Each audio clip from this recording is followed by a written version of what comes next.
ফ্যাসিবাদের দাবির কাছে বাংলাদেশের জনগণ মাথা নত করবে না। তৈরি হন, যতক্ষণ পর্যন্ত জনগণের দাবি আদায় না হবে আমাদের আন্দোলন দুর্বার গতিতে চলতে থাকবে ইনশাআল্লাহ। যারা জুলাই বিপ্লব মানবেন না তাদের জন্য ২৬ সালে কোনো নির্বাচন নাই। ২৬-এর নির্বাচন দেখতে হলে আগে জুলাই বিপ্লবের স্বীকৃতি লাগবে, আর জুলাই বিপ্লবের স্বীকৃতি দিতে হলে জুলাই সনদের আইনি ভিত্তি দিতেই হবে। এই আইনি ভিত্তি ছাড়া কোনো নির্বাচন অনুষ্ঠান হওয়ার কোনো সম্ভাবনা নেই। আসসালামু আলাইকুম ওয়া রাহমাতুল্লাহ। ঐতিহাসিক পল্টন মোড়ে বাংলাদেশের মুক্তিকামী জনতার কণ্ঠস্বর, ৮টি বিশিষ্ট রাজনৈতিক দল আয়োজিত আজকের এই বিশাল জনসমুদ্রের সম্মানিত সভাপতি, বিশিষ্ট আলেমে দ্বীন, ইসলামী আন্দোলন বাংলাদেশের সম্মানিত আমির জনাব সৈয়দ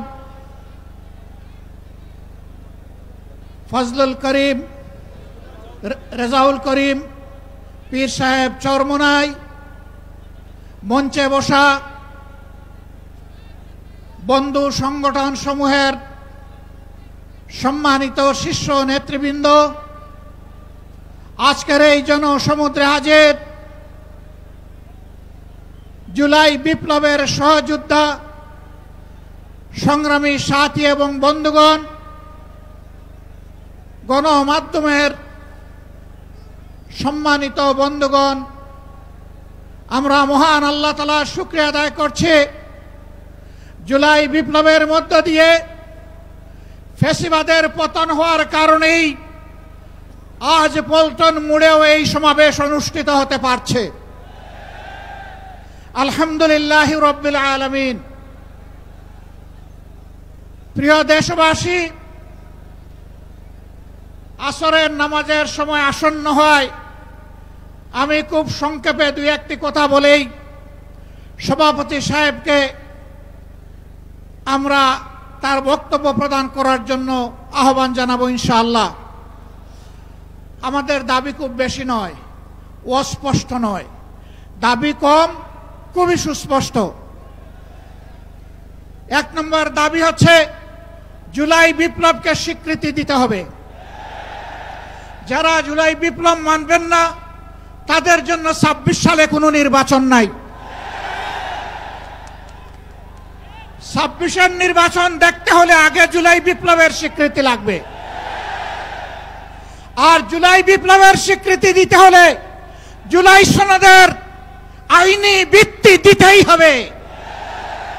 এই আইনি ভিত্তি ছাড়া কোনো নির্বাচন অনুষ্ঠান হওয়ার কোনো সম্ভাবনা নেই। কখন হবে এই আইনি ভিত্তির গোড়াপত্তন? এদেশের মুক্তিকামী মানুষের কথা একটাই, জাতীয় সংসদ নির্বাচনের আগে গণভোট অনুষ্ঠিত হতে হবে। গণভোটের ব্যাপারে সকল দল একমত, তাহলে তারিখ নিয়ে এই বায়নাবাজি কেন? একমত হয়ে যখন স্বাক্ষর করেছি সবাই, তখন গণভোট আগে হওয়াই হচ্ছে যুক্তিযুক্ত। এর মধ্য দিয়ে আইনি ভিত্তির পাটাতন তৈরি হবে ইনশাআল্লাহ, এবং এর ভিত্তিতেই আগামী জাতীয় সংসদের নির্বাচন অনুষ্ঠিত হবে। ওই নির্বাচন যখন অনুষ্ঠিত হবে তখন আর কোনো সংশয় সন্দেহ থাকবে না। আমরা চাই আগামী ফেব্রুয়ারিতে রোজার আগেই জাতীয় সংসদ নির্বাচন অনুষ্ঠিত হোক। এইটা দিয়ে কেউ ধূম্রজাল সৃষ্টি করার পায়তারা চালাবেন না, উদূর পিণ্ডি বুদির গাড়ে ফেলবেন না। আমরা জাতীয় ঐক্যমত কমিশনে গিয়ে সকল দল আমাদের মতামত দিয়েছি। এই ৮ দলের পক্ষ থেকে ডজন খানেক নোট অফ ডিসেন্ট আমরা দেই নাই। আমরা প্রস্তাবনা রাখলে যৌক্তিক মনে করে সেখানে আলাপ আলোচনায় আমরা ইতিবাচক মত দিয়েছি। এরপরে সংখ্যাগরিষ্ঠ দলের মতামতের ভিত্তিতে একটা চার্টার তৈরি হয়েছে। এটি হচ্ছে গণতন্ত্রের কথা, যে সংখ্যাগরিষ্ঠ যা বলবে বাকিরা তাই মেনে নেবে। কিন্তু আমরা দেখলাম না, কেউ কেউ তা মেনে নিতে রাজি নন। জুলাই সনদেই যদি আপনি গণতন্ত্রের প্রতি শ্রদ্ধা না দেখান, জাতীয় নির্বাচনে আপনি শ্রদ্ধা দেখাবেন কিভাবে? এই জায়গায় আসতে হবে। সকল বায়না ভুলে যান। জুলাই শহীদের রক্তের প্রতি সম্মান দেখান। জুলাইয়ে যারা লড়াই করেছে বুক টাট করে, যারা পঙ্গু আহত হয়ে এখনো দুঃখে দুঃখে কষ্ট করছে, মেহরবানি করে তাদের বুকের ভাষা বোঝার চেষ্টা করুন। আমার ভাই আল্লামা মামুনুল হক সাহেব বলেছেন, লড়াই করে ফ্যাসিবাদ বিদায় করেছি, লড়াই করে জনগণের দাবি আদায় করব। আমি স্পষ্ট ভাষায় বলতে চাই, কোনো দলের নয়, জনতার বিজয় হবে ইনশাআল্লাহ। জনতা কি চায় কান পেতে শোনার চেষ্টা করুন। যদি এই ভাষা বুঝতে ব্যস্ত হন, তাহলে নিজের পরিণতির জন্য যে বুঝতে ব্যর্থ হবেন তাকে তৈরি থাকতে হবে। আমরা কথা দিচ্ছি বাংলাদেশের জনগণকে, আমাদের সহযোদ্ধারা আমাদের হাতে এনে মুক্তির প্রাথমিক পরিবেশটা উপহার দিয়েছে। আমরা জনগণের মুক্তি আদায় করেই ঘরে ফিরবো ইনশাআল্লাহ।